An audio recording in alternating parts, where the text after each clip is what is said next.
Good morning students. आज हम लोग हिंदी व्याकरण की पढ़ाई करेंगे।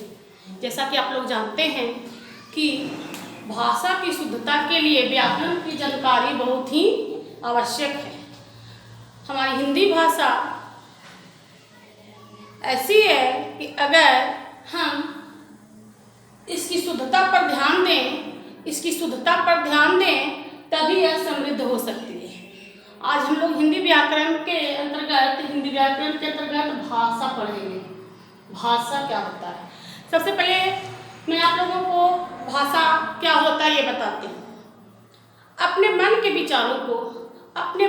विचारों को दूसरों पर प्रकट करने तथा दूसरे के मन के विचारों को समझने के लिए हम जिस माध्यम का प्रयोग करते हैं उसे भाषा कहते हैं। अपने मन के विचारों को दूसरों पर प्रकट करने के लिए तथा दूसरों के मन के विचारों को समझने के लिए हम जिस माध्यम का प्रयोग करते हैं, जिस साधन का प्रयोग करते हैं, उसे भाषा कहते हैं। ठीक है। भाषा दो प्रकार की होती है। पहली लिखित भाषा और मौखिक भाषा। लिखित भाषा वह होती है जिसे हम लिखकर या पढ़कर समझते हैं। लिखित भाषा वह होती है जिसे हम लिखकर या पढ़कर समझते हैं। जैसे कि न्यूज़पेपर, जब भी न्यूज़पेपर हम पढ़ते हैं तो उससे हमें बहुत सारे न्यूज़ मिलते हैं, नई नई जानकारियाँ मिलती है। तो यहाँ पर समाचार पत्र में लिखकर हमें नई नई जानकारियाँ दी जाती है। और जितने भी पाठ्य पुस्तक हैं सारे लिखकर ही आपको समझाए जाते हैं। तरह तरह की कहानियाँ सभी लिखित भाषा के अंतर्गत ही आती है। दूसरा मौखिक भाषा वह होती है जिसे हम बोलकर प्रयोग करते हैं। बोली के द्वारा जिसे समझा जाता है उसे मौखिक भाषा कहते हैं। जैसे तुम लोग टीवी पर न्यूज़ देखते हो तो जो एंकर होती है वो बोलकर आपको न्यूज़ समझाती है। जैसे आप लोग अपने दोस्तों से बातें करते हो तो टेलीफोन पर या मोबाइल पर बोलकर अपनी बातों को प्रकट करते हो। तो इस प्रकार मौखिक भाषा वह होती है जिसे बोलकर प्रयोग किया जाता है। अब हम लोग एक और भाषा के बारे में पढ़ेंगे जिसे कहते हैं सांकेतिक भाषा, जिसे आपने 6 और 7 क्लास में पढ़ा होगा। सांकेतिक भाषा संकेतों के माध्यम से समझा जाता है। सांकेतिक भाषा संकेतों के माध्यम से समझा जाता है। जैसे तुम लोग कभी रोड पर जाते होगे, सड़क पर जाते होगे तो इस ढंग का साइन देखते होगे। इसका मतलब होता है यू टर्न। यानी कि संकेतों के माध्यम से समझी जाने वाली भाषा को ही सांकेतिक भाषा कहते हैं। संकेतों के माध्यम से समझी जाने वाली भाषा को ही सांकेतिक भाषा कहते हैं। भारत में 22 मान्यता प्राप्त भाषाएं हैं। अब हम लोग धीरे धीरे आगे बढ़ेंगे और जितने भी पॉइंट मैंने यहाँ पे बनाए हैं सबको धीरे धीरे अच्छे से समझते चलेंगे। अब मातृभाषा क्या होता है? मातृभाषा वह होता है जिसे कोई बच्चा अपने परिवार के द्वारा सीखता है, अपनी माँ के द्वारा सीखता है, अपने पिता के द्वारा सीखता है, अपने परिवार के सदस्यों के द्वारा सीखता है। अर्थात माँ द्वारा प्राप्त भाषा ही मातृभाषा कहलाती है। इसके आगे है राष्ट्रभाषा। राष्ट्रभाषा क्या होती है? राष्ट्रभाषा वह होती है जो कि पूरे देश में बोली जाती है, जो कि एक राष्ट्र के अंतर्गत पूरे देश में प्रयोग की जाती है, उसे राष्ट्रभाषा कहते हैं। राष्ट्रभाषा सभी देशों की अलग अलग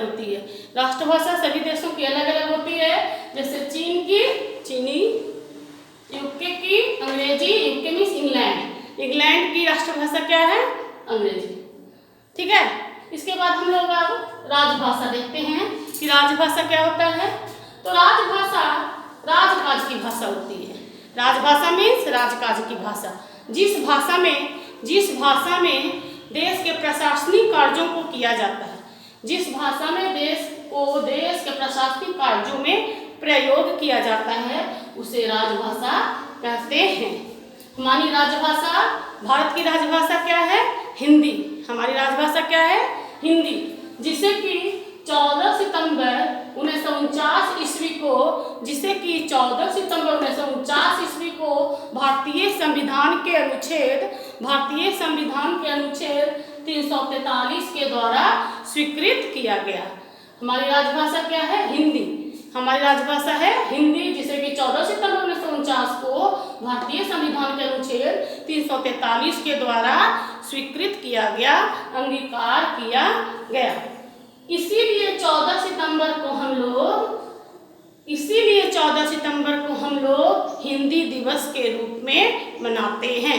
इसीलिए 14 सितंबर को हम लोग हिंदी दिवस के रूप में मनाते हैं, क्योंकि इसी दिन हिंदी को राजभाषा के रूप में स्वीकृति मिली थी। ठीक है। अब मानक भाषा। मानक भाषा क्या होती है? तो शिक्षित जन के द्वारा प्रयोग की जाने वाली भाषा। शिक्षित जन के द्वारा प्रयोग की जाने वाली भाषा मानक भाषा कहलाती है। ठीक है। आगे देखो, बोली क्या होता है? बोली क्षेत्र विशेष में बोली जाती है। बोली क्षेत्र विशेष में बोली जाती है, जबकि भाषा पूरे देश में बोला जाता है। बोली क्षेत्र विशेष में बोली जाती है। इस प्रकार से पहले हम भाषा और बोली में अंतर को देखेंगे। भाषा का क्षेत्र व्यापक होता है, बोली का क्षेत्र सीमित होता है। भाषा का क्षेत्र व्यापक होता है, बोली का क्षेत्र सीमित होता है, और भाषा के द्वारा ही साहित्य का निर्माण होता है। साहित्य के जितने भी ग्रंथ हैं सभी किसी न किसी भाषा में लिखी जाती है, जबकि बोलियों के द्वारा ग्रंथ का निर्माण नहीं किया जाता। अपवाद में है, जैसे कि सूरसागर में सूरदास की लिखी हुई महाग्रंथ, सूरदास के द्वारा लिखा हुआ महाग्रंथ, जिसमें श्री कृष्ण की लीलाओं का वर्णन है, ये ब्रज भाषा में लिखी गई है। एक और एग्जाम्पल, तुलसीदास के द्वारा जो रामचरितमानस लिखा गया है, वो भी अवधी भाषा में, जो कि एक प्रकार की बोली है। तो ये दोनों अपवाद है, लेकिन बोलियों के द्वारा साहित्य ग्रंथ का निर्माण नहीं किया जाता। ठीक है। इसके बाद हम लोग लिपि पढ़ेंगे। लिपि क्या होता है? लिपि जिन चिन्हों और प्रतीकों को हम भाषा के अंतर्गत भाषा को लिखने के लिए प्रयोग करते हैं, जिन चिन्हों और प्रतीकों को हम भाषा के लिखने के लिए प्रयोग करते हैं, उसे लिपि कहते हैं। जैसे हिंदी की लिपि, देवनागरी लिपि, अंग्रेजी की लिपि, रोमन लिपि, उर्दू की लिपि, फारसी लिपि। ठीक है। इसके बाद हम एट लास्ट आते हैं साहित्य क्या होता है। साहित्य क्या होता है? जब हम लोगों ने सारे पॉइंट को पढ़ लिया, तो एट लास्ट साहित्य क्या होता है? साहित्य किसी भाषा का संचित ज्ञान कोश होता है। साहित्य किसी भाषा का संचित ज्ञान कोश होता है। भाषा के द्वारा साहित्य का निर्माण किया जाता है, और साहित्य दो प्रकार के होते हैं, पहला गद्य और दूसरा पद्य। गद्य साधारण बोलचाल की भाषा में लिखा जाता है।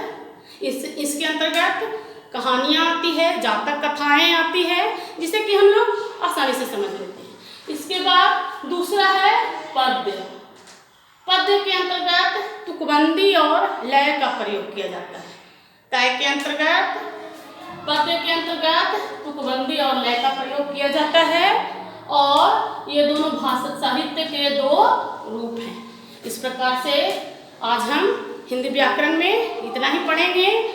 नेक्स्ट वीडियो में मैं हिंदी व्याकरण में आगे का चैप्टर पढ़ाऊंगी। तब तक के लिए धन्यवाद।